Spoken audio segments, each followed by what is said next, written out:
اتجاه الموقف شبكه السويس الاخباريه.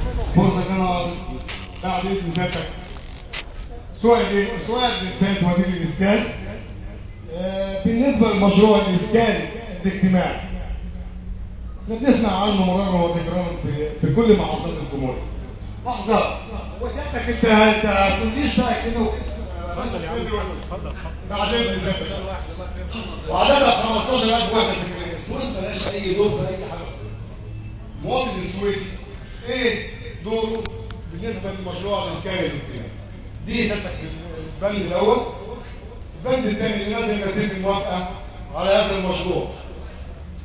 وايه دور جمعيات الاسكان التعاوني ولماذا لم يتم فتحه في السويس مع ان هناك فساد كتير جدا جدا جدا بالنسبه لجمعيات الاسكان التعاوني في السويس. السؤال اللي كده معاليك حضرتك وزير الاسكان الاسئله خلصت. وزير النقل سياده الوزير المحافظ هو سبقني واعلن عن فتح باذن الله عن فتح بنا ابو التوفيق. ده مطلب جماهيري جدا، وده كان بيشغل حوالي اكثر من يجي 10000 نسمه او مواطن سويسي في السويس من 9 سنين. اصبح حاليا هو مينا للبضايع بس.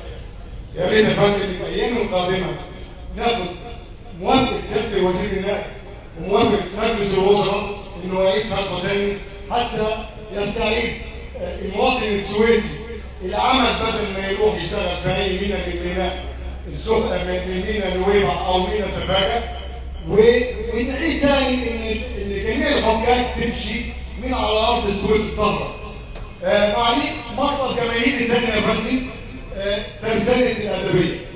لسان الادبيه اللي بتقدم احنا تمنيناه ايام عصام بن شرف وقدمناه لما كان هنا في زياره السويس، واحنا دلوقتي بنضم كصحفيين بنضم صوتنا مع صوت استاذ محمد الاسدي باذن الله لحل المشكله دي، لان هي هتشغل اكثر من يجي 30000 عامل سويسي ومصري على مستوى الجمهوريه. شكرا لك.